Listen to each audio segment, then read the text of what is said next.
You're listening to the Immersive Audio Album Podcast.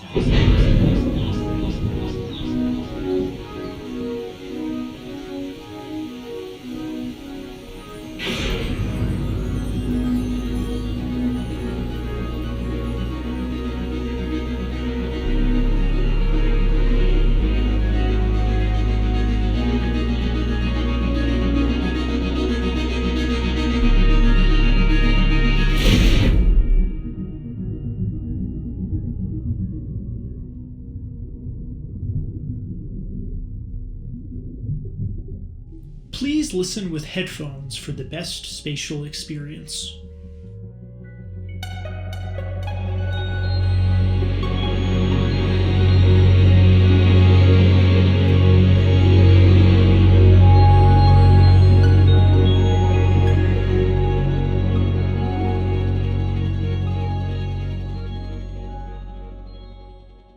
Hey everyone, and thanks for tuning in.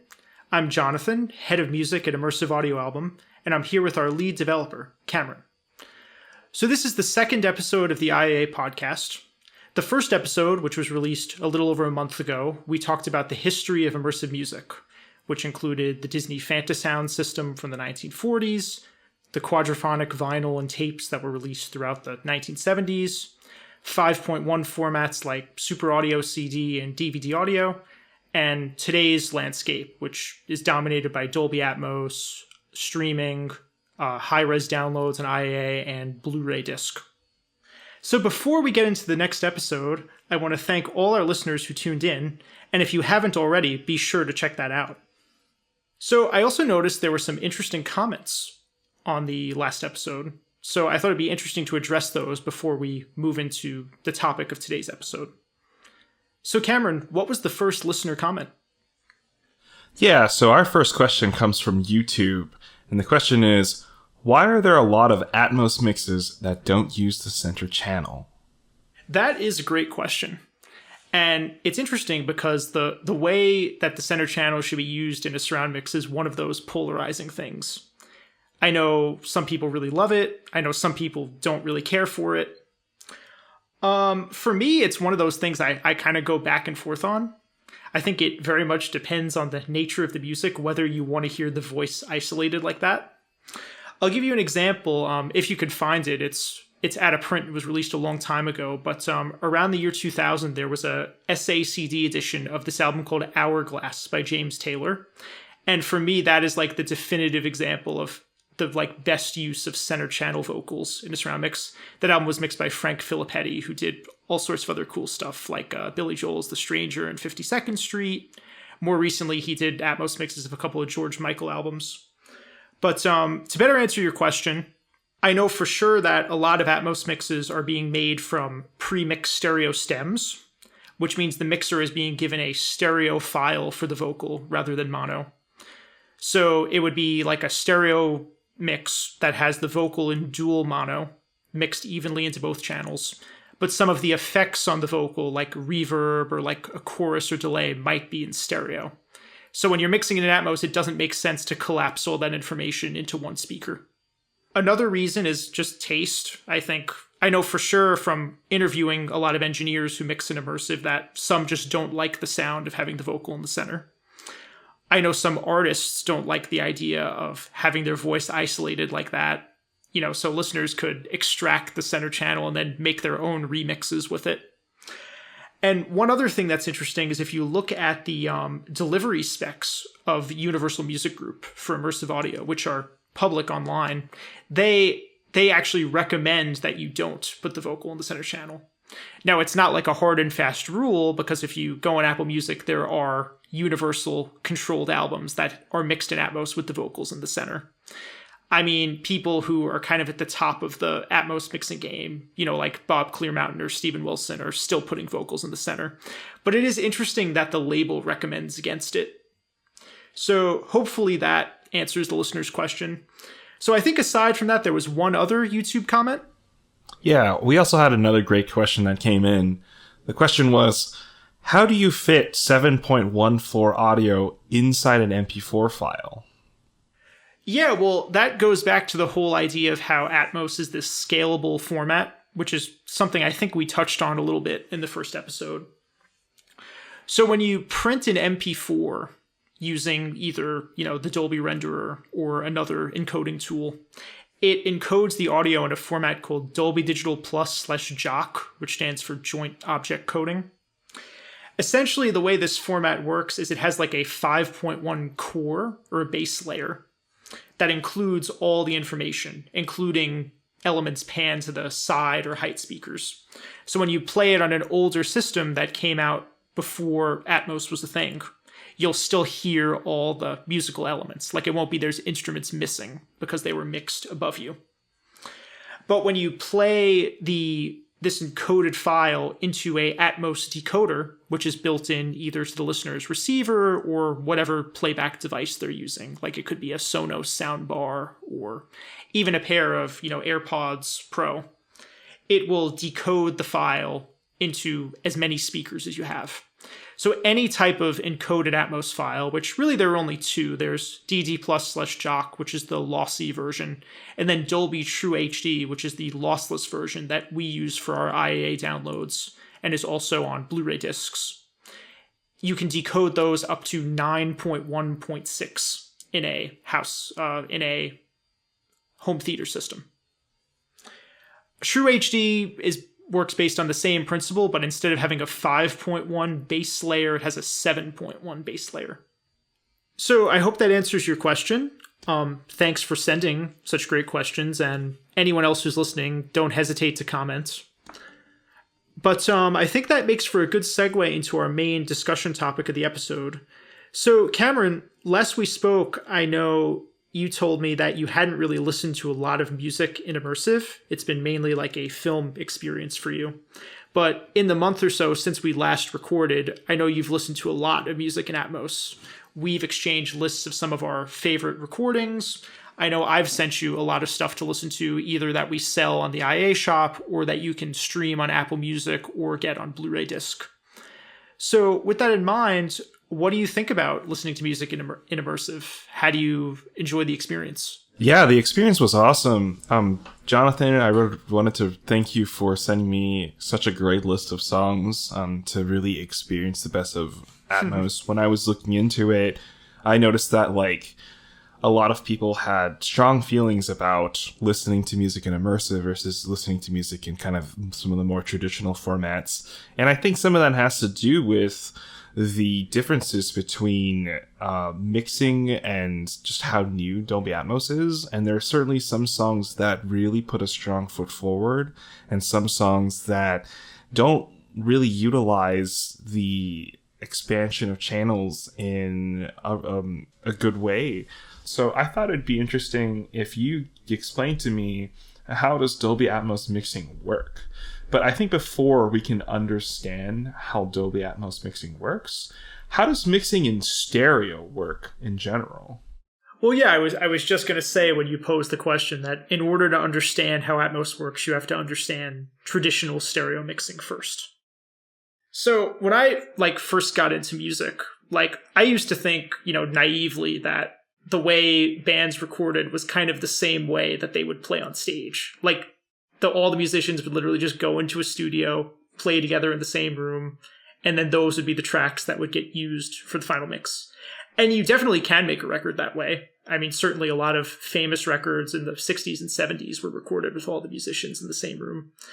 But, as I've learned more about it, for the most part, I would say recording tends to be kind of an asynchronous process, where you're kind of slowly building up these layers over a extended period of time.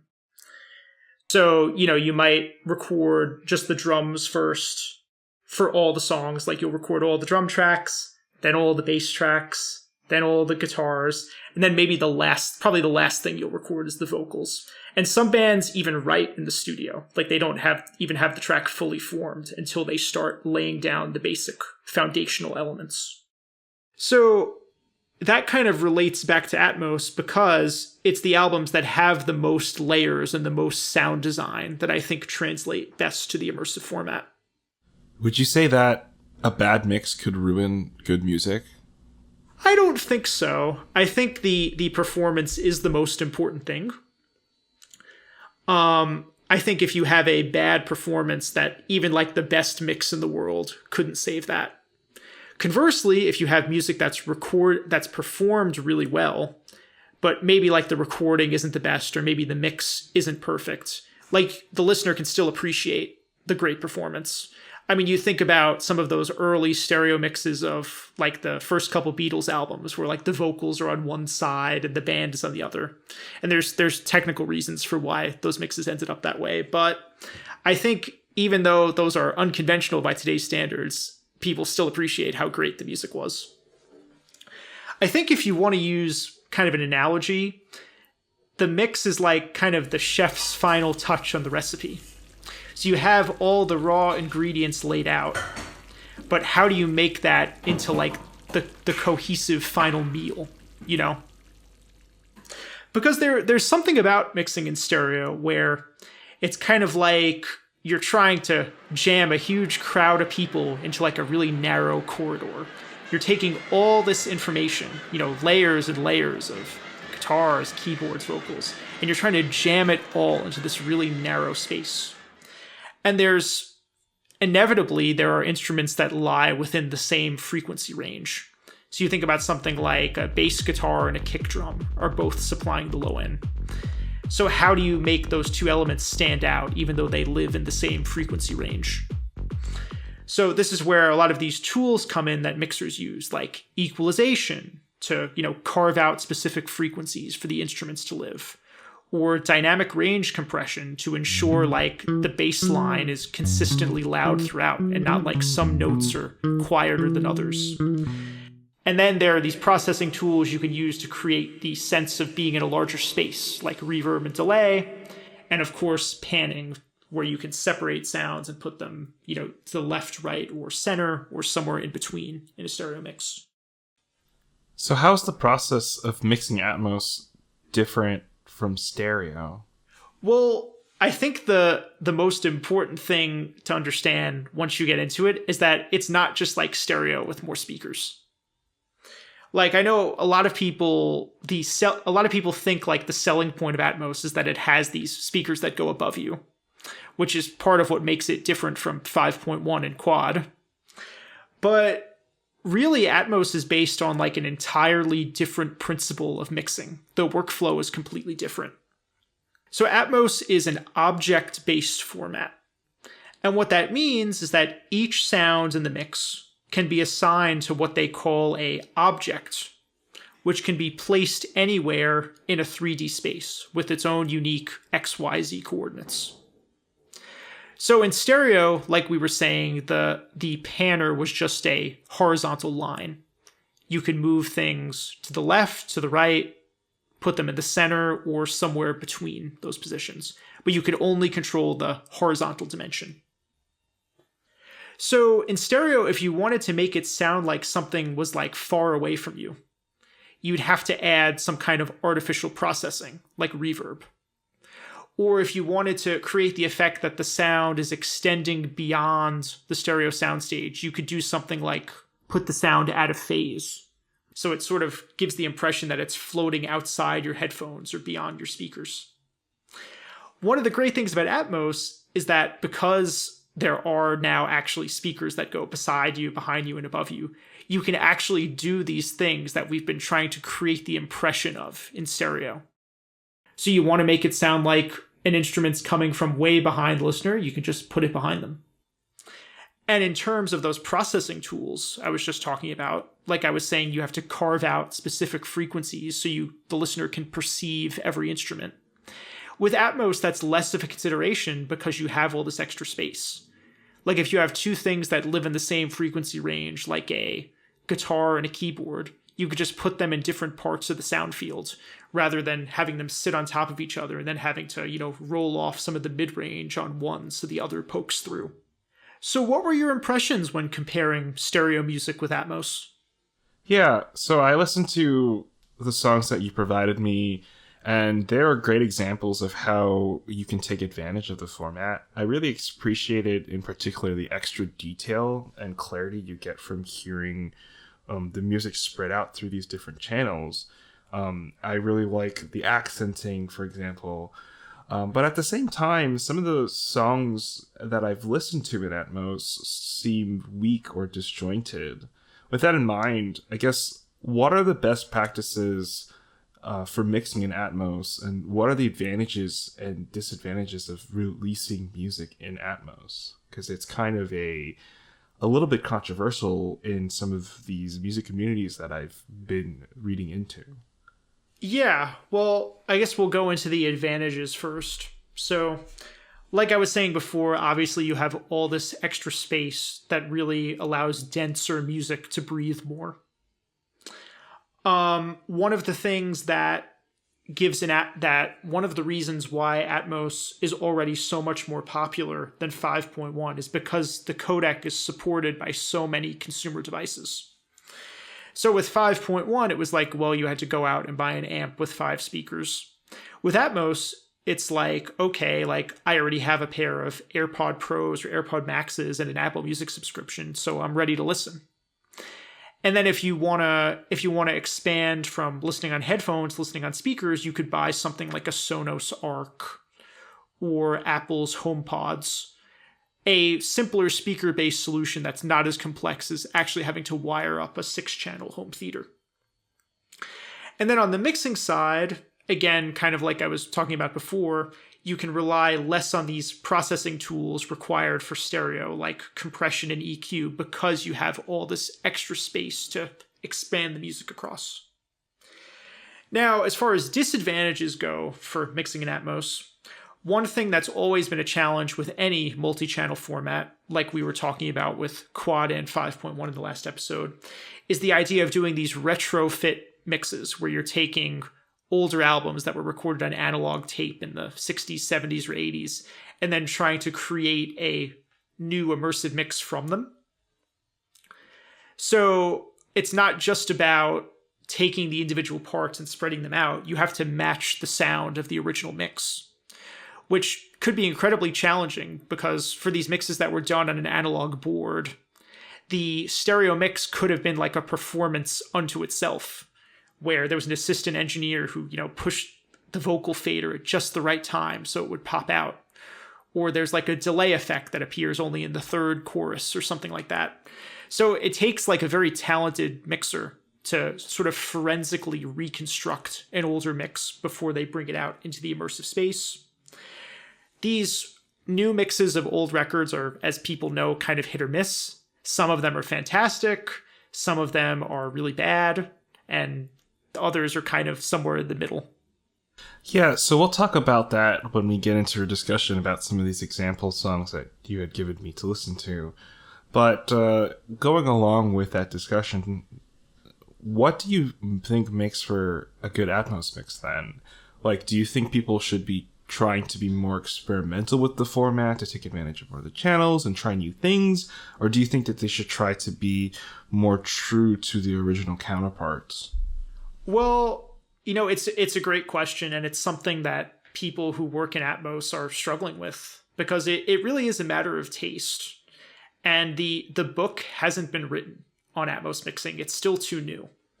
I mean, that's not to say there was ever like a definitive rule book for mixing in stereo, but over the past, half century that people have been mixing music in stereo, there are kind of these unwritten rules that you follow. Like, you don't hear many mixes where like things like the lead vocal or the kick drum are not in the center of the stereo field. And when it comes to Atmos or really any of these surround formats, there are no conventions like that. So for me, and I think you agree with this based on what you were saying about the stuff I've sent you, like I prefer when mixers really go for it and they make use of the extra space. Like, I don't want to hear a stereo mix in the front and then some like delays or like one backing vocal behind me. Like, I want to hear a fully immersive 3D experience. I think if the height channels are there, you should use them. Like, you shouldn't be bound to this idea that listening to music recorded in a studio is supposed to be like a live performance. Like, it sounds cool when you put vocal harmonies in the height channels.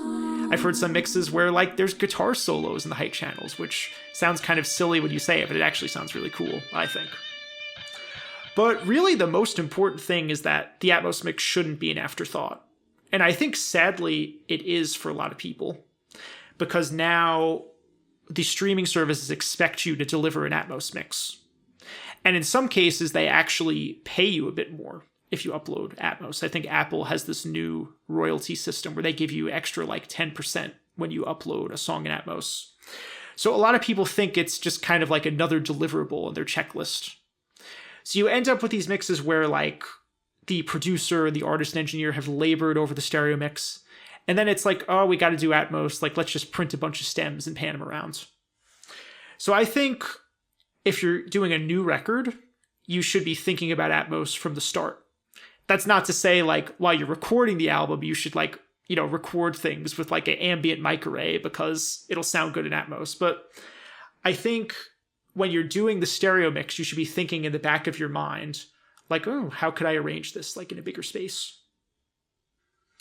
And of course, there's also the matter of translatability, because Atmos is this speaker agnostic format that works in all these different scenarios, whether it's speakers, headphones, soundbars.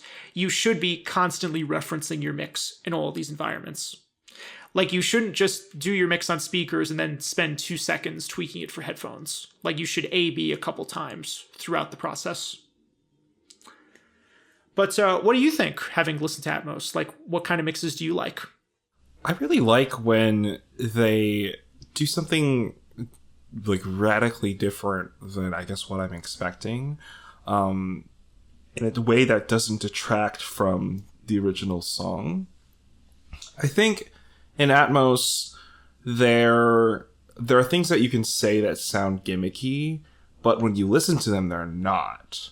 But there's also things that you can do that are gimmicky that don't sound as good.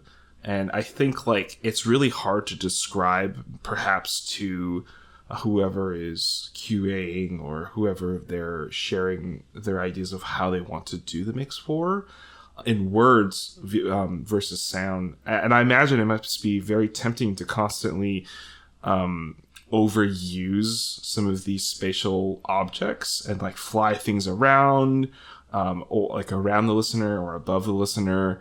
But like, when it comes to that kind of thing, Jonathan, what do you think is too much? Like, where do you draw the line between a tasteful immersive experience or gimmicky object placement? It's a good question, and it's one that I always ask people when I'm doing interviews with either an artist or engineer that's familiar with Atmos, and you can find a lot of these on the IAA site. I think the primary consideration, kind of like I was alluding to before, talking about like forensically reconstructing old mixes, is whether you're working on a song that has existed in the public consciousness in stereo, where people know what the stereo mix sounds like, or whether it's a brand new record where the Atmos is being released concurrently with the stereo version. With the catalog mixes, usually a good rule, I think, is that you should only move things around when it's an extension of movement that happened in the original mix. So, like, really easy example of this, and this is going to be a song that we talk about in the second half of the podcast, Pink Floyd's Money from Dark Side of the Moon.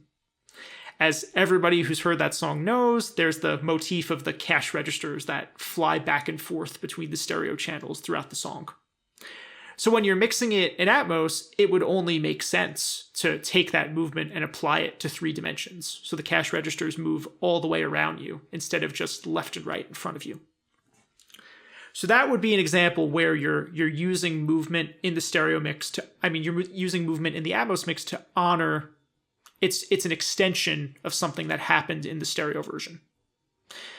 I don't think like you can take an album where there was something that was statically placed in stereo. Like, say there's a guitar solo in the left speaker. When you're mixing in Atmos, you can't just like take that guitar solo and fly it around. That would be gimmicky to me, because you're not honoring the intentions of the original recording. Now, with newer records, again, where people don't have expectations of what they're supposed to hear in terms of the sound and tonality and placement of elements, I think you're a little freer to do more interesting things. So on that note, we're going to take a quick break, but After we come back, let's talk about some specific Atmos songs that we either thought did or didn't work. This podcast is sponsored by Immersive Audio Album, your #1 online hub for all things surround and immersive music. On our website, you'll find album and equipment reviews, interviews with industry professionals, and a whole lot more. In our online shop, you'll find a large catalog of high-res digital downloads in 5.1 surround sound, Dolby Atmos, and RF3D. At IAA, we believe fans deserve to own their music in the highest quality possible. Welcome back, everyone. So before the break, we talked a little bit about the process of Atmos mixing, some different techniques that mixers use, and kind of what does or doesn't work with regards to mixing in Atmos. So on that note, let's get into some specific songs. So Cameron and I had sent you a list of, I think, 9 songs that we're going to talk about in this section. So I don't know if it's like this for you, but when I listen to an Atmos mix, typically I have like one of 3 immediate reactions. The first reaction is kind of like, this is good. Like, I like it, but maybe I hear like some missed opportunities or there's something that jumps out at me that I didn't like about it. Then the second reaction might be like, this is amazing. Like, this is the best thing ever. There's nothing I could do to better this mix. Like, I'm totally blown away. It doesn't happen as often as I'd like it to, but it's magical when it does. And then the third reaction, of course, is I'm disappointed. And I specifically use the word disappointed and not just like, this mix is bad, because good or bad is a matter of opinion. I mean, typically this happens like with what I was talking about before, where you're listening to a catalog mix and for some reason the mixer hasn't captured the essence of the original stereo version. Or the other reason could be that they haven't made, in my opinion, like very interesting use of the expanded soundstage. Like the mix is too front heavy, there's not enough separation, something like that. So the first category we're going to talk about is the good category. And one thing that's fun, I think, about the 3 songs that I picked is that they also have legacy quad and 5.1 mixes. So I hope you enjoyed listening to 3 versions of each of these songs. Oh, yeah. I mean, first of all, you sent way more than 9 songs. I listened to a lot of stuff, which was, I mean, it was great. It was really, really fun listening to such a variety of different music. And we'll make sure for all the listeners here to include all of the songs that we're talking about in the show notes or in the description, so you can reference those. And also, some of the songs we're discussing, we carry on immersiveaudioalbum.com. So if you're interested in like the full version of it and you want to own a download of it, then please go check it out there inside the show notes or the description.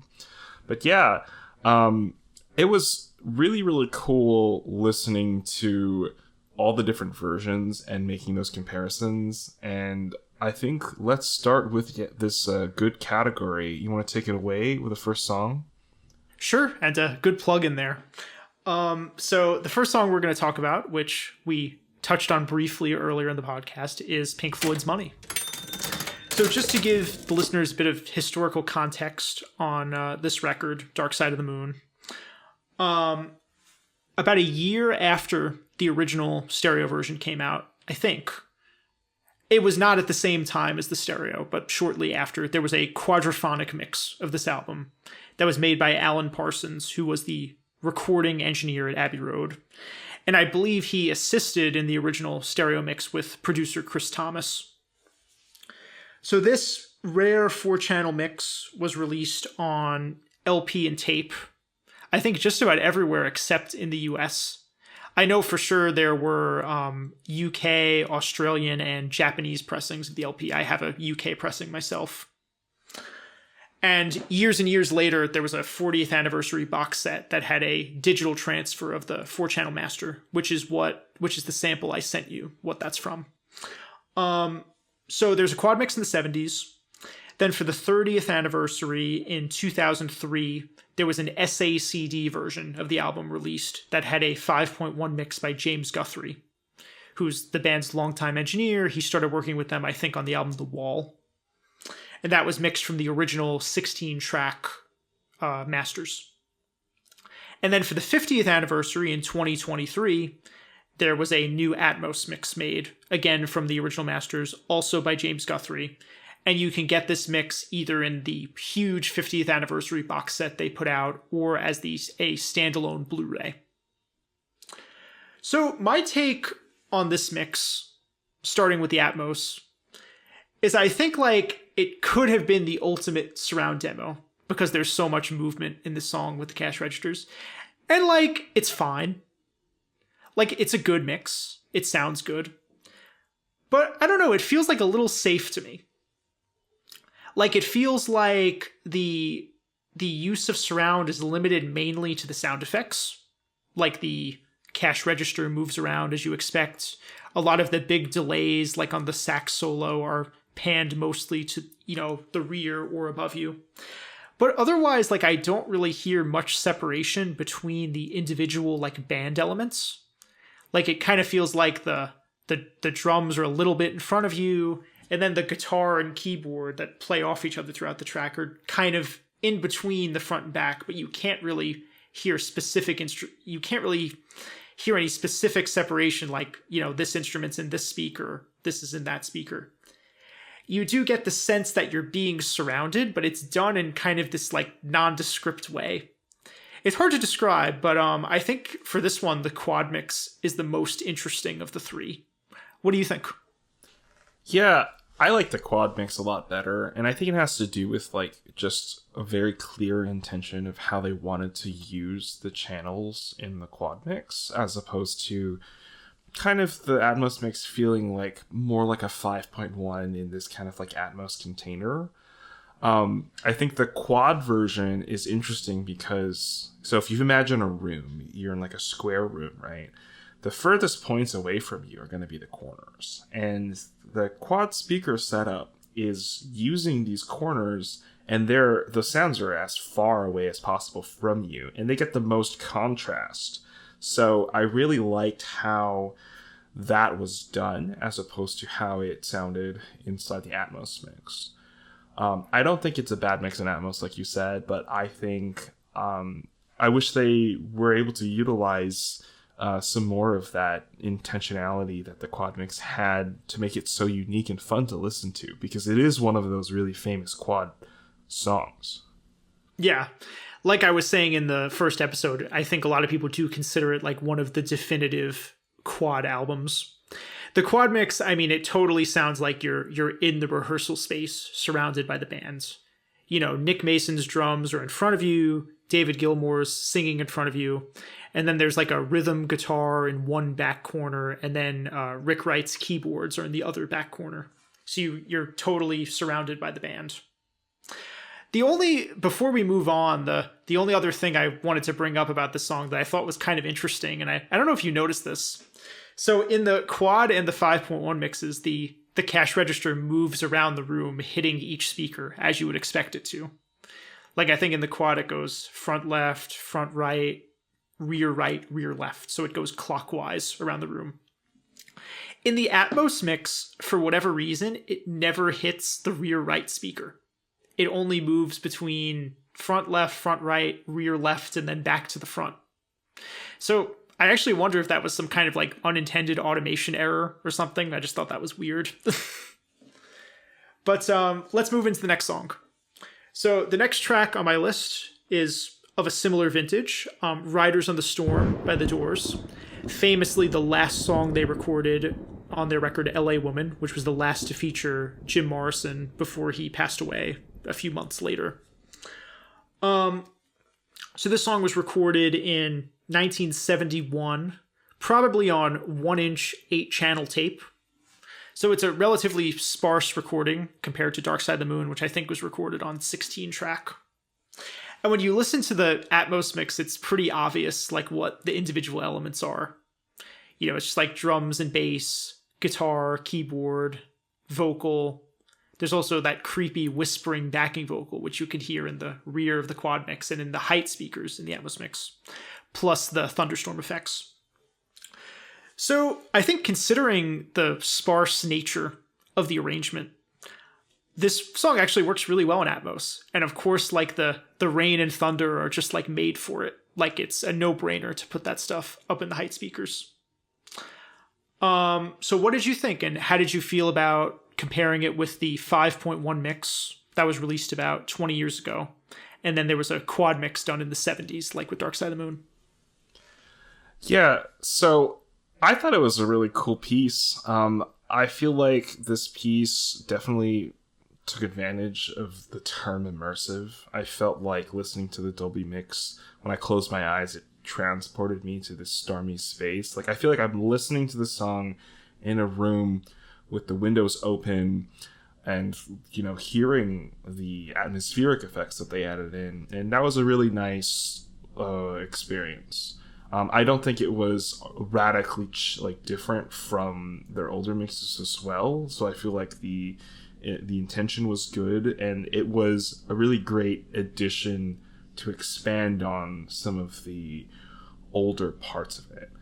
I mean, I thought it's interesting you say that you thought it wasn't super different from the prior surround mixes. I thought like they really played up the thunder and rain effects, especially compared to the stereo version. They're like a lot louder.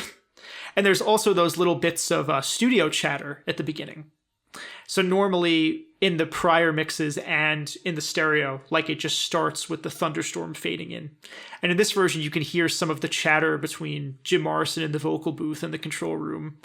A lot of people didn't like that, at least from what I've seen in comments online, but I thought it was kind of cool. It put an interesting spin on the song. It kind of felt like you went back in time and you were there, like intruding on the recording sessions.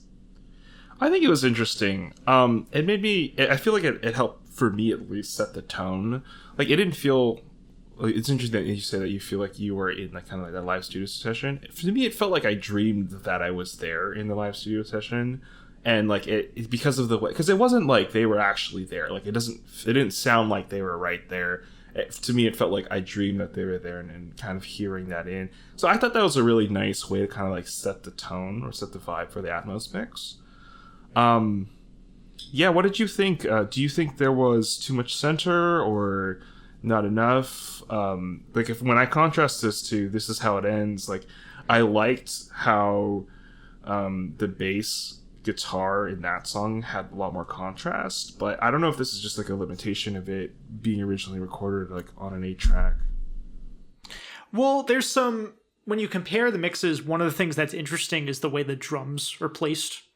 So interestingly, and I didn't mention this at the beginning, that all 3 mixes were done by the same guy, Bruce Spotnick, who produced the LA Woman album, and he engineered all of the Doors records, I think. The quad mix has the drums placed behind you, which is something that wasn't uncommon in the quad era because all 4 speakers were given equal weight. So it's not uncommon you hear things like drums and bass in the back speakers in 70s mixes, whereas it would be relatively uncommon with modern 5.1 and Atmos. In the new mixes, both 5.1 and Atmos, the drums are mostly in the center channel along with the vocal. So like you were alluding to, it is quite a center-heavy mix. I think it sounds fine. I mean, the drums in this song it's kind of like a jazz tune. It's not like these are like heavy rock drums. So I think it kind of works. And the other thing that's interesting is that you can hear separation between the bass guitar and the drums in the quad mix. So I think the bass is in front of you and the drums are behind you, which is kind of interesting to be placed in between those 2 elements that drive the song. Whereas I think all of it is together in the center in the new mixes. But overall, yeah, I really like this mix. This would be like a song I would play to demo the use of the height speakers to someone with Atmos. Because it really hits you over the head, like the use of the thunderstorm swirling around above you. So the last song in this category is Paul McCartney and Wings' Band on the Run. So again, to go quickly into the history, there was a quad mix of this record done in the 70s. It was released on a 8-track tape. I don't know who did the quad mix. I don't think there was ever a credit for it. And the quad mix was re-released on one of those DTS encoded CDs in the mid-90s. So even though it's labeled as 5.1, if you can get your hands on that, you're really hearing a digital transfer of the 70s quad mix. So then in the mid 2000s, there was a Paul McCartney video hits compilation released on DVD that had a bunch of the classic songs remixed in 5.1 by Paul Hicks, who's a longtime Abbey Road engineer. More recently, he's done the Atmos mixes of George Harrison's All Things Must Pass and John Lennon's Imagine and Plastic Ono Band. So there's a unique 5.1 mix of it on that DVD that was done from the original multi-track tapes. And then more recently, for the 50th anniversary in 2024, there was a new Atmos mix released to streaming that was done by Giles Martin and Steve Orchard. So, what'd you think of the three mixes? I thought the legacy mixes sounded a little bit more clear in comparison. I'm not really sure why, but when I was listening to the Dolby version of the song, it just sounded like a lot quieter. I don't know if it's because of the way the channels worked or if there's like different normalization standards or something, but to me it was like 30% quieter than like the other versions. Yeah, I have to like A/B it to check, but I know for sure there are certain like loudness standards that Atmos mixes have to adhere to. Like the integrated loudness cannot exceed minus 18 LUFS, I believe is the standard. So Atmos mixes are typically delivered at a much lower volume than you would see in the past for 5.1 or quad or certainly stereo. One thing I thought was interesting comparing these three mixes is that typically the 70s quad mixes tend to be kind of the most experimental when it comes to splitting the elements out across an expanded soundstage. You know, we were just talking about the Doors track with the drums in the back, or the Pink Floyd track where like the guitar and keyboard are nailed down in the back corners. The quad mix of this album is surprisingly tame, I think. Listening to it, there are a lot of elements that are only in the front, like the drums and the lead vocal. And then everything else kind of like sits between the front and back, and there's very few elements that uniquely use the back speakers. I mean, off the top of my head, I can think of there's the big blast of horns before the final stretch of the song. Like you were saying, the sound quality of this album like isn't the greatest. I think that's just kind of the nature of where it was recorded. If you know the history of the album, it was recorded in Nigeria at a, I think, less than stellar, recording environment. But, that's sort of part of the charm of the album. Like, it has this kind of ragged sound to it.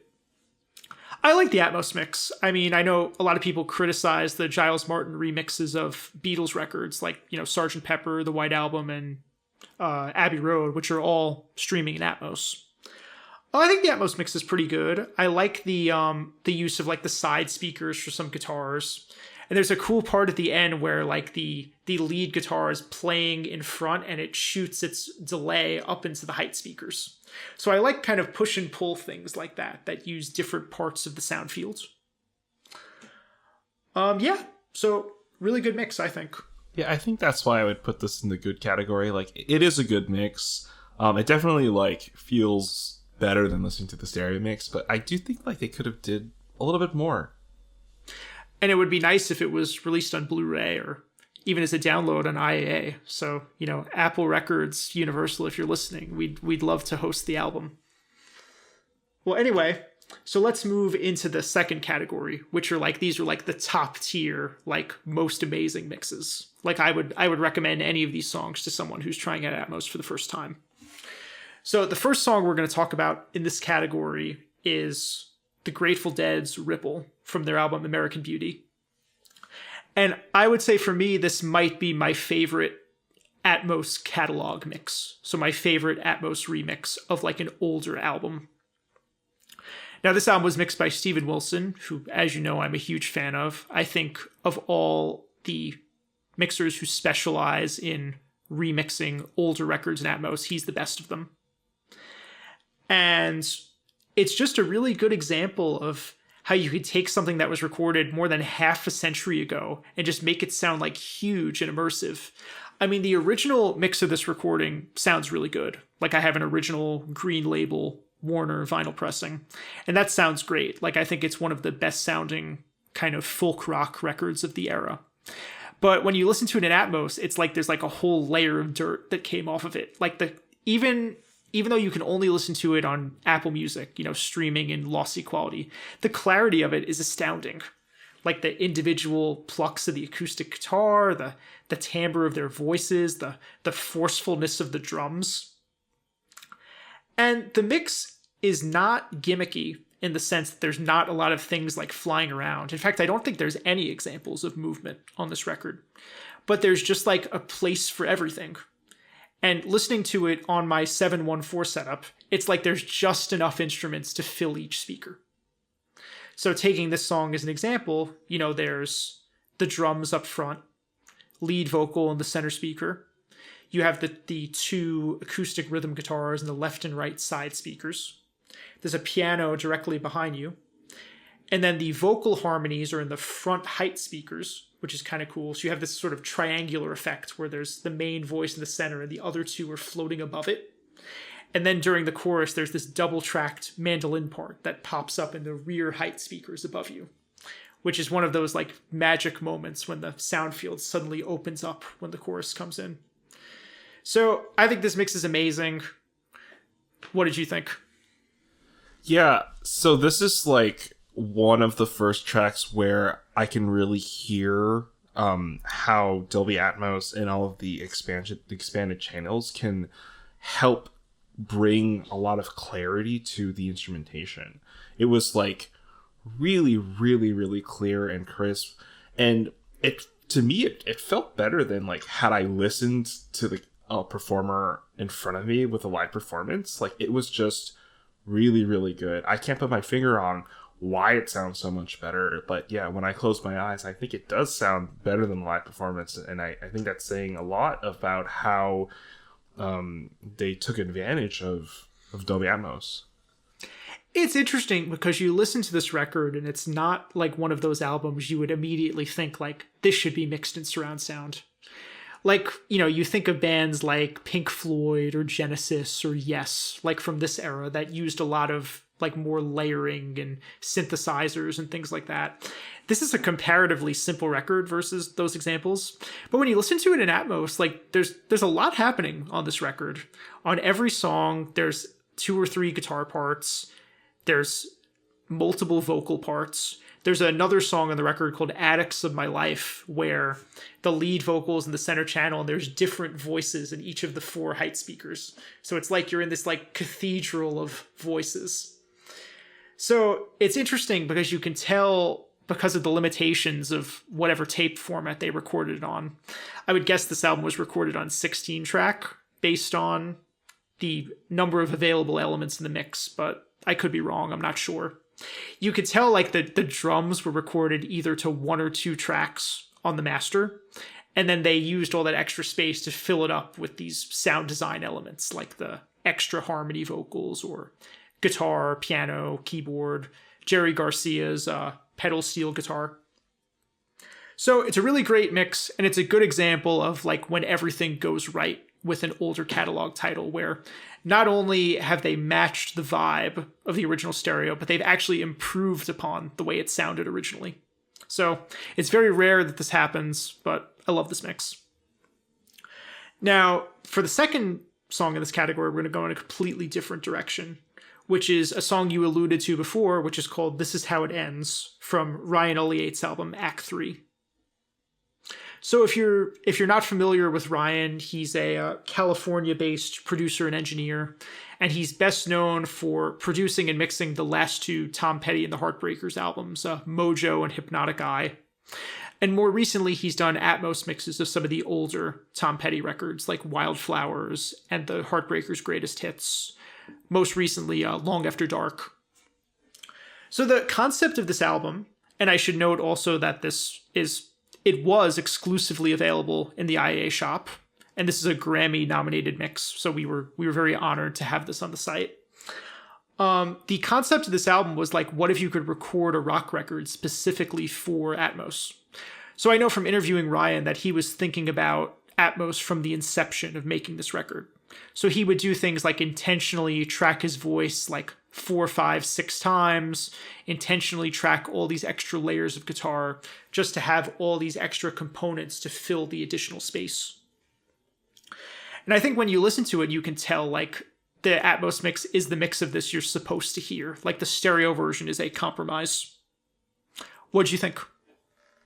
I love this album. I think that one of the things about Dolby Atmos and the expanded channels is that a lot of the times, in my opinion, the tracks that I like the most in Atmos are ones when the music is written to take advantage of it.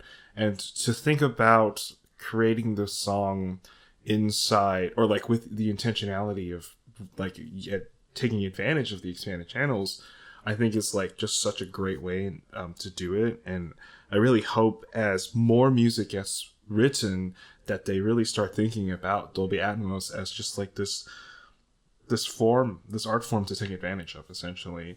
In particular with this album, I really love the contrast like between like the bass and the guitar, and I think it's just such a good way to handle the using the expanded channels, because there are a number of songs that I listen to where everything's in the front and the only thing behind me is just reverb.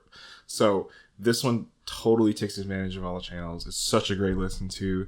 Check it out on IAA if you haven't. And yeah. Definitely. I was bummed that he didn't win the Grammy that year. I forgot which album did win in 2023. I guess it was the 2024 awards honoring 2023 albums. But one of the interesting things about this mix is that if you listen to it, like a lot of Atmos albums, in terms of like the top and bottom portion of the sound fields, like because of the nature of object-based audio, you can place elements like between the ground level and height speakers. And there are a lot of Atmos mixes that do this, where like there's a vocal floating in the middle of the room between the fronts and front heights. One of the things that's interesting about this album is that like the middle plane is not used at all. Like the content of the top and bottom speakers is completely different. So it's quite interesting to listen to, and I know like Ryan probably wouldn't recommend this, and it's sort of tricky to do anyway, but if you listen just to the top speakers, it's like you're hearing like completely different music. Like it's just like the guitar solos and some of the backing vocals. And hearing those parts in isolation does give you an appreciation of the layering and the amount of, care he put into making this record. So fantastic record, perfect example of, working in Atmos from the inception instead of just it being an afterthought. And I hope he makes another record. Now, the last album we're going to talk about in this category is, I think, one of the best albums of the 2010s. Daft Punk's Random Access Memories. And obviously the song you would expect us to talk about is Get Lucky, which is a great song. But instead, we're going to talk about Lose Yourself to Dance, which also has Pharrell Williams' vocals on it. So when they announced that this album was going to be mixed in Atmos, I think for the 10th anniversary, so it came out 2013, the Atmos mix came out 2023, I was afraid like it would lose the impact of the stereo, because that's something that happens with Atmos mixes sometimes, where when you spread things out, they sort of lose the punch that you get from hearing it all smashed into a stereo image. And this album, even today, is considered like a reference for low end. Like the overall sound quality and the bass response of this record is astounding, especially in this song. Like if you listen to this, like any song after it will sound thin in terms of low end. Like it's that good. So I was really nervous about it being mixed in Atmos, but it turned out I needn't have been nervous at all, because it has all the punch of the stereo, and the spatial effect is great. Like they made full use of the extra space to move things around you. And I couldn't be happier with it. So what do you think? Yeah, this song is great. I loved the height channel accents. I really liked how, so like in music, when you accent like a specific note, for example, you can make it louder, or like this, they took advantage of positioning the audio to add additional emphasis to particular parts of the musical accent. So I really like how, for example, like the bass slaps stand out in such like a nice way. I really like the come-ons in the song, and I think they move around the height speakers. I thought that was great. Yeah. And again, like with the Pink Floyd track, it's an extension of movement that happened in the stereo mix. In the stereo version, the come on, come on, come ons, they move left to right across the stereo fields. And in the Atmos, they move around the height speakers in the same way. So perfect use of panning to honor the intention of the original stereo. But go on, you were saying. Yeah, I think that the way the song was arranged really lends well to the Atmos format. I think there was a lot of elements that they were able to layer, and it allowed the mixer probably to take advantage of the positional audio and using a contrast for that clarity, for that accent, for the accents, and just for the experience. Yeah, so good. Put it out on Blu-ray or in the IAA shop as a high-res download. So of course we have to go into the last category, which is the disappointing mixes, which of course I take no pleasure from talking about these, but we might as well. And, you know, I'm curious, sound off in the comments if you disagree with us on any of these things. If you think some of these songs we're going to talk about sound great, or if you think some of the ones we thought sound great or bad. I mean, I'm curious what people in the community have to think about these mixes and how they sound. So on that note, let's talk about the first song on my list, which is U2's Mysterious Ways. Now, this song is from their Achtung Baby record, which was released in the early 90s. So I was really excited when they announced this record was being mixed in Atmos because, for one thing, there aren't really a lot of classic records from the 90s that have been mixed in surround. I'm not really sure why that is. And also, the original version of this album was produced by Daniel Lanois, who is this legendary producer. He worked with Peter Gabriel famously on the song Sledgehammer. And there's a lot of layering in this record. Like, there's a lot of overlapping guitar parts. There's a lot of production that you would think would lend itself well to a spatial mix. But I thought this mix was a total letdown. I mean, it's like we were saying, like, it feels like all the instruments are up front and there's just like echo filling up the other channels. And worst of all, like, it doesn't have any of the power of the original stereo. So, like, that thing I was afraid of happening with the Daft Punk track happened with this track, where, like, the low end is just, like, gone. And it sounds, like, just kind of gutless. What did you think? I totally agree. I feel like the bass lost a lot of its punch. I don't mind the reverb, but I think my particular issue with this mix is that compared to the stereo version, it just doesn't feel like a U2 song. I think U2 has this sound signature that has like emphasis on the instrumentation that are around equal levels, and I think the expanded channels took away from that. Yeah, I mean, this is kind of what I was alluding to with that whole thing about, you know, forensically reconstructing old mixes. Like, mixing is important. And just like putting up the tracks and rearranging them in spatial, like, isn't enough. You have to get the vibe that the stereo had. And this mix just doesn't do that. So the second record on my list is a more modern rock album from one of my favorite, I guess you could say newer, but they've been around for like 30 years now. The Foo Fighters, All My Life. So this song was from their album One by One that was released in 2002, I think. And it's, you know, it's still a song they play in concerts today. The One by One record was mixed in 5.1. It was released on a DVD audio disc back when the album came out in 2002 or 2003. So I had sent you that mix to compare it with as well. And the Atmos mix was done as part of a greatest hits compilation for streaming. So this is another example where I think the legacy mix sounds a lot better than the newer Atmos one. I'm curious if you felt the same way. Yeah, I totally agree. I feel like the 5.1 mix of this song sounds much better. Like, it was just more thoughtfully put together. And I definitely prefer that version. And it was a bit of a letdown to listen to that and then listen to the Atmos mix. I thought the Atmos mix was too much like the stereo mix, which is interesting because we were just complaining that the U2 song didn't sound enough like the stereo mix. This one has the reverse problem. I think this is like you're listening to the stereo mix, but like the the two rhythm guitars that are panned hard left and right are like a little bit closer to you. Like they're coming out of both the front and the side speakers in a 7-1-4 setup. The vocal is mostly in the front, but it's like lifted a little bit into the height speakers. Like it doesn't really sound like, I bet if you were to mute the front channels on this mix listening to it, you wouldn't hear any separate parts. Like I think all of it is just kind of concentrated in front and stretched out a little bit.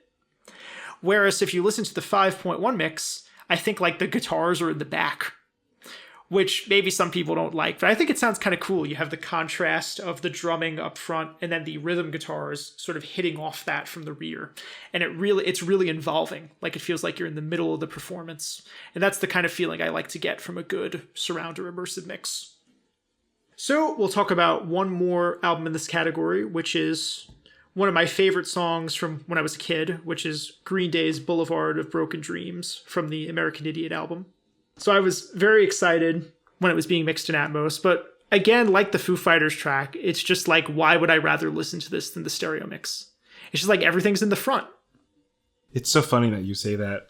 So when I started listening to the Atmos mix, I had to double check if I was actually listening to the Atmos mix. I feel like when I was listening to it, I put on like my Sony Walkman, you know, with the ones with like those foam headphones, and I was just listening to it. And oh, yeah, was, like Star-Lord, right? Yeah, exactly. Yeah, just like Star-Lord. And yeah, I mean, I'm disappointed definitely with the song because it doesn't really feel very different. Well, you know, in defense of whoever mixed this, because I don't know, the streaming services don't tell you who mixed songs in Atmos, but or Apple Music at least doesn't. I mean, it is a very like kind of grungy, very compressed, like upfront rock album. And a lot of songs from the 2000s that were made during this like, you know, loudness wars era where everything was just like really loud and sounded good in earbuds are like this. I don't know, like when you take the sounds as they are presented in the stereo mix and split them apart, like if it would sound good. 'Cause I don't know, like if you took the guitars during the chorus and you put them behind you and then just left the drums up front, like would that water down the power? Like you run the risk of the thing happening in the U2 song that we were talking about where it just sounds like kind of flabby and disjointed. But I don't know, I think it would have been interesting to hear a more dynamic, more open presentation of this record, but that's not what they were going for with the Atmos mix. Yeah, I think it's so interesting to like hear the different versions and all of like the different kind of like where one song goes too far in one direction, one song goes too far in the other direction. And I think that just means that having a good Dolby Atmos mix just requires a lot more than most people would think to get that perfect balance, especially if they're working on remastering like an older album. And you have to remember there are probably people who think that the mixes that we say sound good, like, you know, Grateful Dead or Daft Punk, like some people may not like those mixes. They might say they have too much separation. So, you know, I never know what to expect. And I think this is the challenge that Atmos mixers face. Like, how much is too much? How much isn't enough? And we want to hear what our audience thinks. Like, do they agree with us about these songs we talked about? Do they disagree with us? Because, you know, once we develop a consensus in the community of what constitutes a good Atmos mix, I think at that point, the whole community of, you know, professionals that mix in this area, once they understand what people are expecting, and there's kind of a loose guideline to follow, then the overall quality of Atmos mixes will be raised over time. Yeah, I hope that IAA can be kind of on that forefront. We definitely feel like our interviews and our reviews make an impact. I'm really happy with the quality of our editorials. And if you haven't checked it out, our listeners here, to go take a look at our editorials and check out some of our reviews. And we also run a Listener's Choice Award on an annual basis alongside the Grammys. So maybe if you disagree with some of the Grammy winners, you can take a look there and vote for your favorite Atmos mixes of the year. Yeah, please do. The thanks for tuning into the IAA podcast. On our next episode, we're going to be discussing all things binaural audio, including the difference between the Dolby and Apple algorithms. And we're also going to talk about some of those best practices for making the mix translate.